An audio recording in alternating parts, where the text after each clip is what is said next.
This is a continuation of section 2.6, the answers to the problems that you worked on page 5 of the lecture notes.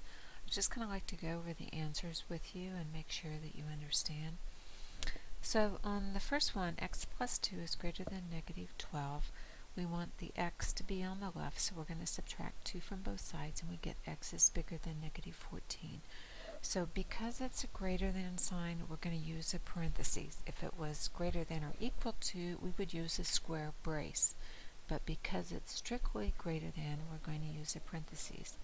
So we have a parentheses over the negative 14, and x needs to be larger than negative 14, so it's going to be everything to the right.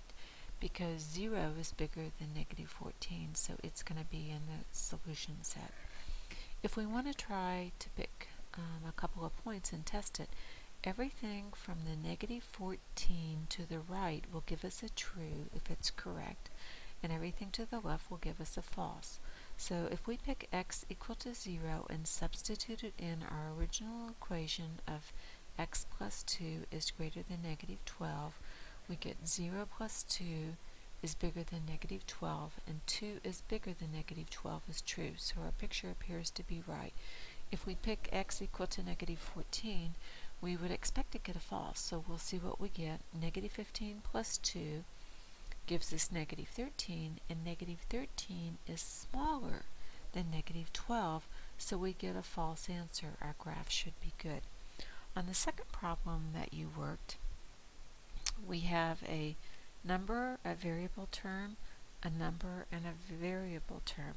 So if we want to try to get all of our variables on the same side, we need to get rid of this negative 7x. If we want all the variables on the left, then this 2 is out of place. So the first thing that we're going to do is add 7x to both sides.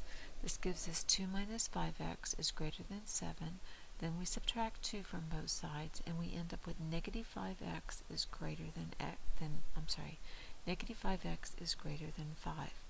At this point, when we have a variable term on one side and a number on the other, we always divide by the coefficient of the variable. That coefficient in this case is negative 5. Because we're dividing by a negative, it makes no difference what the numbers on the top are, but because we're dividing by a negative, we reverse the inequality, so the greater than now becomes a less than. So our answer then becomes x is less than negative 1. This would be exactly the same answer as saying negative 1 is bigger than x. So x is less than negative 1 or negative 1 is greater than x. Either of those are the same exact statement.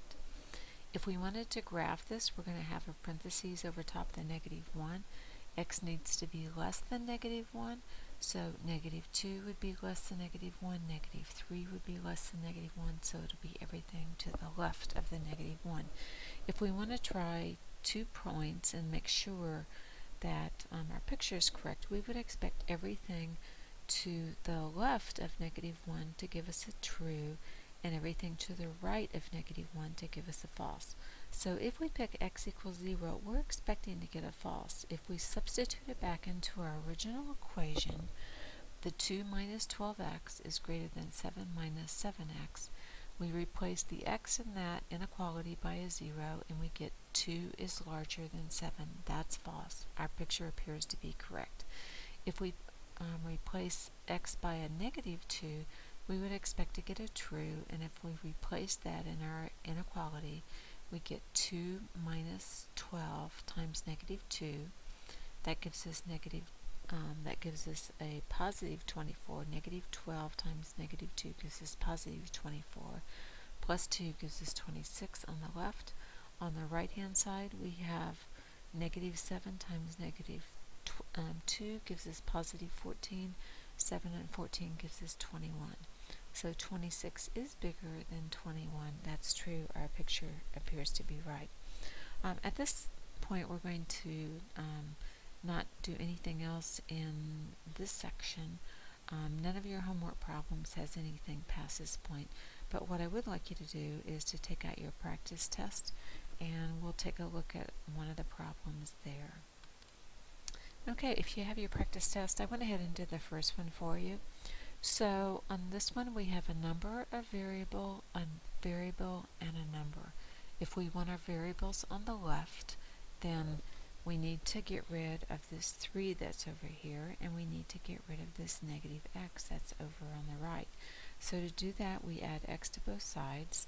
That gives us 3 minus 4x is greater than 7. We need to get rid of the 3, so its opposite is negative 3. We place that on both sides. We end up with negative 4x is bigger than 4. At this point, we have a variable term on the left and a number on the right.